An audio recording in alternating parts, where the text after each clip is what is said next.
Hi, everybody. Welcome back to Bloom, the oasis of self-love. So today's video, we are going to dive very deep into the psychological mind. And yeah, it's going to be deep. So we're going to look into a lot of things. So actually, let me turn my camera. Let me turn my camera real quick.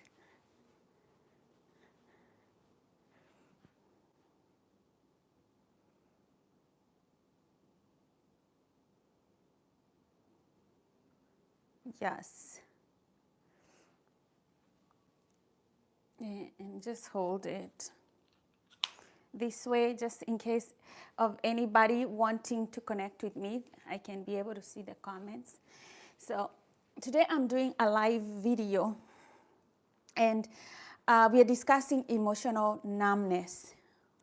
So when you become emotionally numb, so let's talk about it. What happens? So a lot of people, if you go to psychologists, they are going to tell you that emotional numbness, when you feel like you cannot feel your feelings, it's kind of like you're stuck somewhere. When that happens, it's because you have either anxiety or depression, or you have like ADHD. Sometimes when you are burned out, you will also feel like you're emotionally numb, that you're not able to connect with yourself. So Sandeep, welcome back. Hi. Today we are discussing emotional numbness. Yeah, how are you? So let me know what you think about this topic as we go. Being emotionally numb, like you cannot feel your own feelings. We say it comes when you feel depressed, you're burned out, you're stressed out. So what happens when you get stressed out? It's when you get so stressed out, your body kind of tries to shut down. So to protect yourself from further hurt, from adding more stress, it builds like a wall, right? And this kind of a wall is within you. So this wall is deep inside you, so it's kind of locking you from your own emotions. But remember, emotions are very important for our mental health. We need to feel so that we can learn. So because of that, because we need to feel, and so that we can learn. Okay, you want to see my hand? Wait a minute, let me put my camera like on a stand, because I was holding my camera.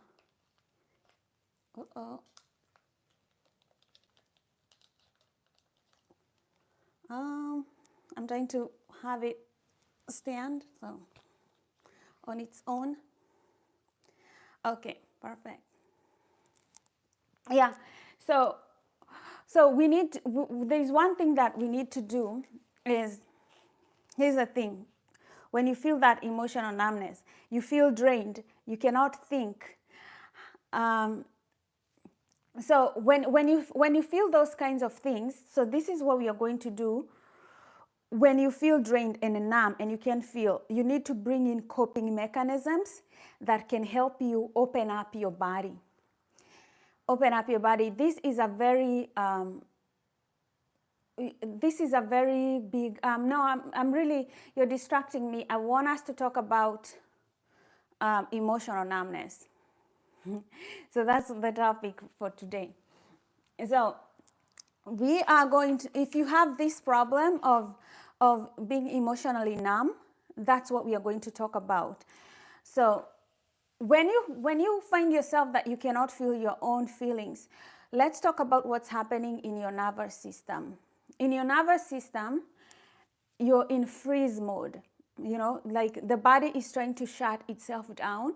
And one of the things that it does when it tries to shut itself down is that it's going to start locking your feelings so that you don't feel any more feelings. Okay? So that is associated with depression, like the body trying to shut itself down and you're not being able to feel your own feelings. So groundbreaking techniques. I'm going to give you techniques here that nobody else can give you out there, right? So let's talk about the number one way that most people, and this is a new science that's developing, that most people are able to open up their emotions and process the trauma. When you find yourself emotionally numb, or you can't feel feelings, or you're not able to process the pain, the grief, everything that's happening inside of you, is the body, it has shut itself down. And this could be years of trauma coming from your childhood, coming from so many, you know, maybe just life, you know, like on top of some people, when you have trauma as a childhood, that doesn't mean that when you become an adult that trauma goes away. If it's not processed, it adds on top to life stresses that everybody else goes through.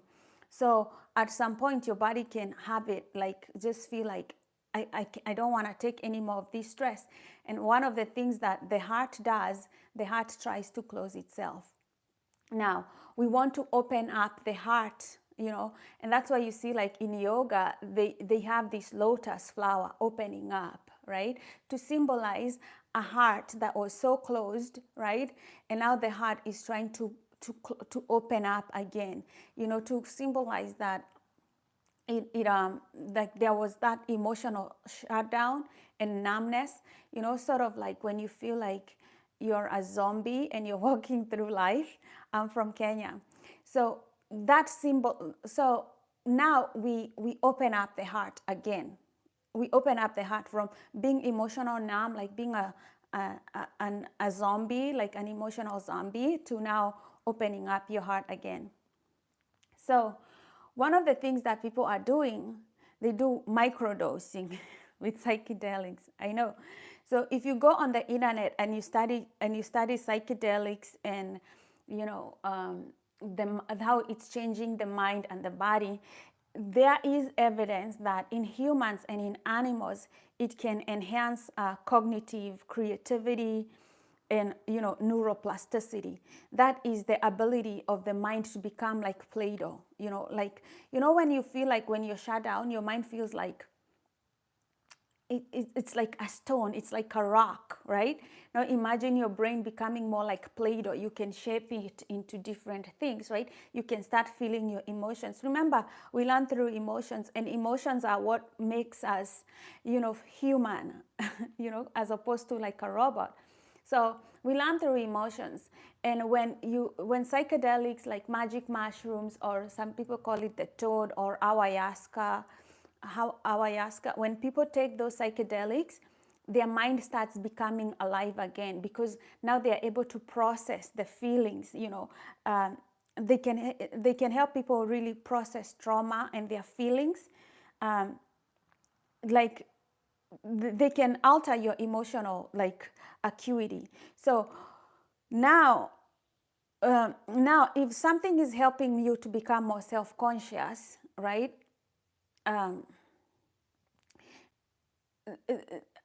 Exactly, this is what I'm saying. You're, Smiley J, you're asking me, how do you turn on feelings with drugs? I'm saying, like, these psychedelics, they are like plant, it's plant medicine, right? You find them, you find them like in magic mushrooms. There's also psychedelics in, like, there's this thing called the toad, right? Where like people take, it's kind of like like we call it microdosing. So you're not taking like huge chunks of it. You're not taking huge chunks of it. It's like small microdoses, because some of them, like the toad, is kind of like a poison that people take. And it's like in small doses. In small doses, it's not gonna kill you, but you know, all these are done by experts. Don't go out there, please, do not go out there foraging mushrooms and thinking some mushrooms are dangerous and deadly, right? You can't do that. You need an expert, like a mycologist, an expert. And if you go on the internet, you will see that this can be used by people to help them kind of remove that stagnation of emotions happening in their lives. That is one way. That is one way. I wanted to put it out there because it's an effective way, and it has helped a lot of people. Again, when you come to the internet and people like me are talking and telling you this, your job is to go do more additional research. You do more research, you ask questions like a thinker, like somebody who is curious about life. You learn for yourself. Don't go on the internet and taking things at face value from other people. You better do your own research, because at the end of the day, you're the best advocate for yourself. The other way that you can start feeling your feelings, you know, practical way without drugs, I always advocate, like I'm not saying you don't listen to me. I'm saying that if you listen to me and you go do your research and you find that I'm giving you the right information, then you are more confident. Then you're more confident. And you should do that with the whole internet, because there are people who can give you misleading information. So how do you verify that whatever you hear from the millions of people on the internet is right or wrong? Is because you do additional research. You go buy books, like I did. I buy books. I listen to I mostly buy books from doctors and experts, because I don't want anybody just giving me advice, right? So I just that's what I'm saying. I have in mental health. I've read about mental health the last 10 years. That qualifies me like on a PhD level. That's why I feel very confident to give you good advice on mental health. Groundbreaking techniques like breathing, right? Like breathing. There's a way that we breathe. Like right now, I'm breathing very rapidly, right? But let's say if I was like trying to meditate, my breathing would calm down quickly, right? When your breathing calms down, it affects your nervous system. That's why people who are more calm, we listen to them more, or music that's calming, we listen to them more. It can open up your nervous system. Things like singing. Like when you sing, it's very good for your nervous system because of what it does to your lungs, right? You open up your lungs, you're happy. A lot of people who are stressed out rarely sing. They just don't sing. That's why kind of like going to church, people singing, putting some music, going to, like putting music and kind of singing to your favorite song, whether in the shower, that also opens up your heart and your emotions. I'm not nervous when I do this. I see this as a job, as something that I am called to do and something that I need to do. What makes me nervous is somebody not getting it, and somebody who really needs the information that they need to heal, going out there and not knowing what journey, like how to go on the journey of healing and mental health. Because a lot of people are coming from trauma, and and then they have to face life probably mostly by themselves, and they think that this is how life can always be. They don't know that they can live a better life, that it's their nervous system, that they need to train it in a different way to feel more joy in life. So this is why I do this.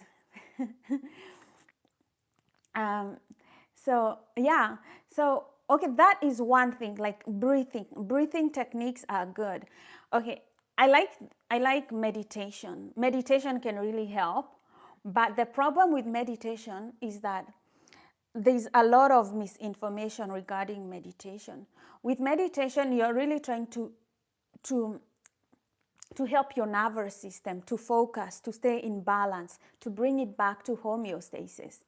A lot of people, because they've been so stressed out, and that state of homeostasis and rest and digest is very unknown to their brain. They just don't experience it, so they don't know this state of homeostasis, of rest and balance. They think that there is something that they have to do. I have to fight all my negative thoughts. I have to do all this. So, they end up burdening themselves more, like they have to do all this healing work about their thoughts constantly, then, they kind of like make the inner critic become even more. Now they even criticize themselves more for not thinking positively, for not doing this. Sometimes it can become like, whoa, what are you doing? Meditation is just meant to calm you down in your nervous system. Like, hey, like you are like, and then you're like, okay, whatever. Now I can go paint my nails. That's kind of like, it's supposed to shift your two states. But I think for a lot of people, it becomes, like just more self. They've had that people criticizing them a lot, and now they're trying to reach a perfect state of rest. Then it becomes burdensome. I'm not saying you don't meditate. I'm just saying meditate, but when it doesn't, like when you still feel like you're like this, do something else. Do something else. There's so many things you can do, like workout, breaking into a sweat, like serious breaking into a sweat. When we say that workouts are good for mental health, is that if you're emotionally numb, if you've gotten to the point in your life where you're burned out, you're stressed out, you're even forgetting things, stuff like that, right? A good workout helps. It always helps. Like go run. And you guys tell me what you think about this, what I'm telling you. If it's making sense in your life, it resonates, it doesn't resonate, just let me know. So a good workout will always be helpful, like just helping you kind of process and remove cortisol. Cortisol is a stress chemical. And when we feel stressed out, we want to fight something, or we want to run, your body is really geared to move, right? So what you do with exercise is that you embrace that tendency of the body to want to move, punch something. But instead of fighting people, which can get you in jail or other places that you don't want to do, you do a tough workout, and you just get the stress chemicals out of your body. Yes, it's like hitting rewind, right? So when you understand that you're dealing with your nervous system and your body, and then you know how to control it, now you become the master of your own body, your mind, and your nervous system and your emotions. What I'm teaching here at the Oasis of Self-Love is really self-care, understanding your nervous system, and then learning how to use it to your own advantage. So when you feel upset or stressed out, you understand like immediately, I have stress chemicals running in my body. I need to get rid of them. How do I go to, I can go run, sweat it out, you're going to come back sexy, good looking, and stress-free, And then stretching. Stretching is a good way to teach your muscles in your body to relax. Stretching is a good way to teach. Even getting a massage, going to get a massage, is you're training the muscles of your body to relax. So when you train the muscles, now they start understanding, because a lot of numbness is brought with tension and rigidity. When you're numb, when you're emotional numb, your body is also kind of rigid So when you relax or go into a warm bath, you train your muscles to relax. You're training your nervous system to relax. So that can also help you open up your heart. Remember, we are talking about the heart being numb, your emotions being numb, and now opening it up like a lotus flower, like just bring it back to life. And these are the things that we can do. You can find a pet. Like dogs are very good companions. Let's say you're not good with people, right? what you need to open up your heart when you feel like emotional numbness is truly love.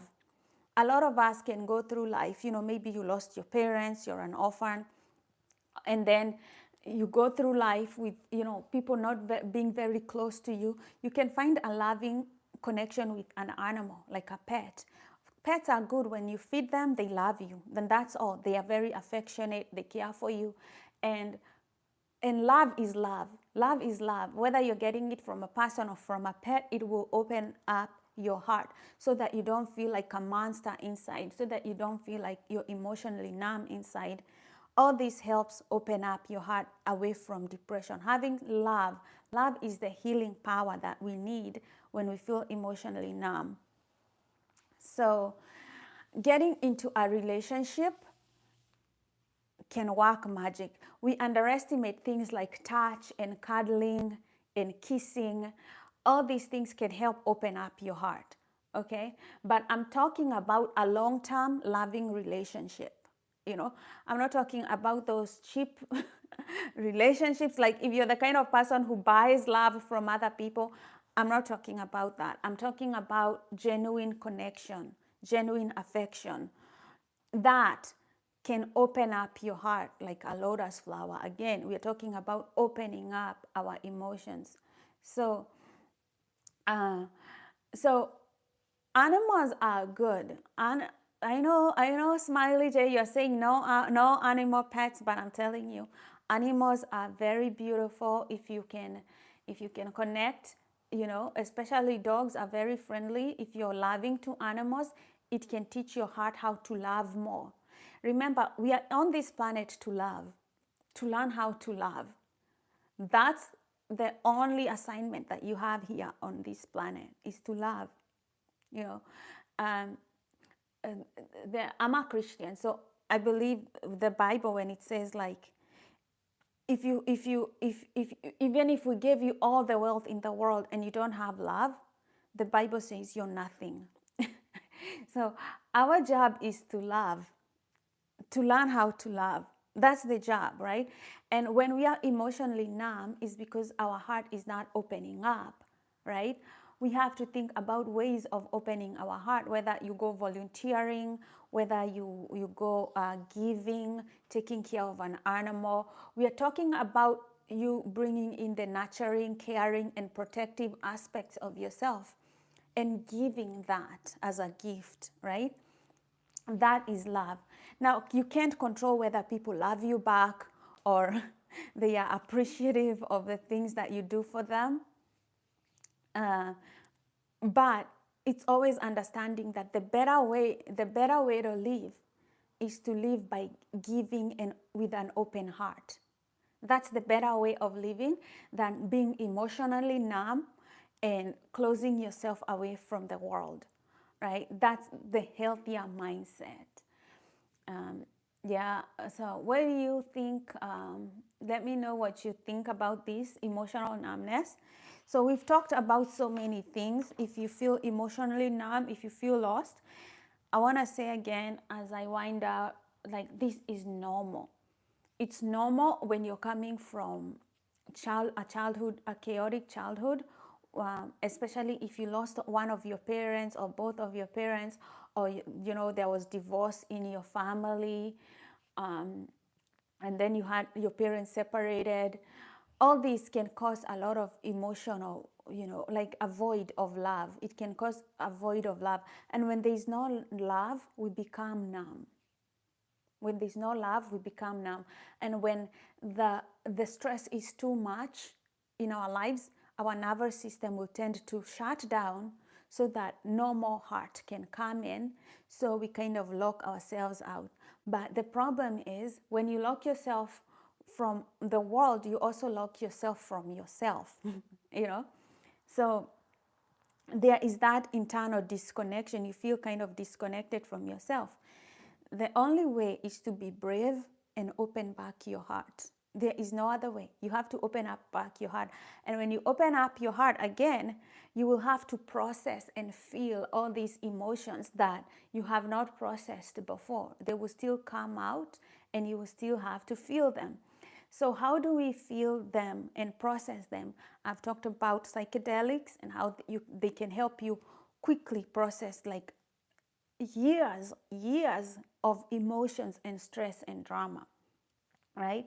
And I've talked about, how working out can remove stress chemicals in your body. We've also talked about taking care of self-care of the body, like relaxing your muscles so that if you're feeling stressed, you overcome that anxiety and stress with relaxation. You teach your body and your muscles how to relax, whether you go for a massage, you take a warm bath, you do like relaxing exercises like stretching before bed to just calm down your nervous system. This is true self-care. We've talked about opening your heart to love with animals, with other people, relationships, volunteering, doing such activities. All this will help open up your heart. But closing, you don't want to be a zombie walking through life, through stress, like a zombie. Right? Like when you feel rigid and locked out, it's a very depressing time. I have gone through that whole, whatever I'm telling you this is also because I have gone through it. So you can see me, I have come out of that other side. And I don't want people going through that whole, loneliness time of their period, because I know that's when a lot of people feel left out, alone, they commit suicide. They just, because they feel nobody is caring about them, and they don't know how to kind of make the heart come back alive again. Because when you feel so emotionally numb, you feel like a monster. You're like, other people are smiling, they're happy, they're going through their day, but you're like, my heart just cannot beat, So what I'm saying is your heart can beat. Your heart can still beat again. And I have shown you the ways to get out of that.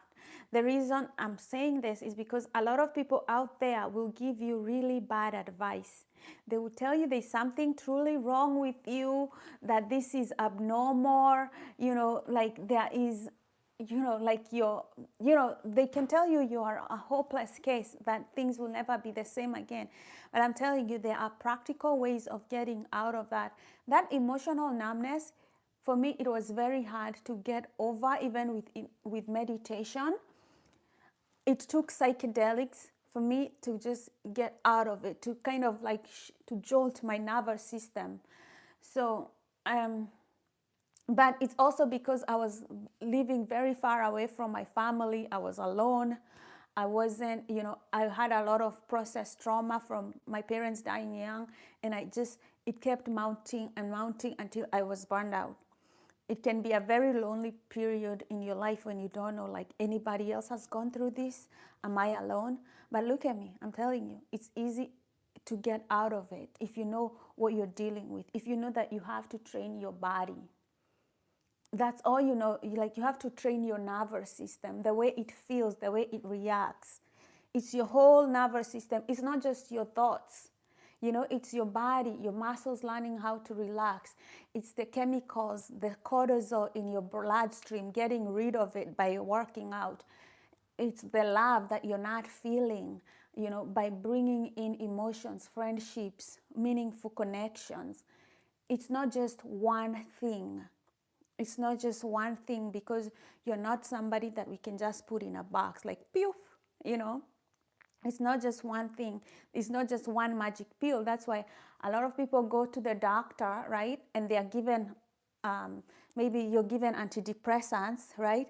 But your life hasn't changed. You haven't brought in new love connections, meaningful relationships. You're not there connecting with people in a meaningful way.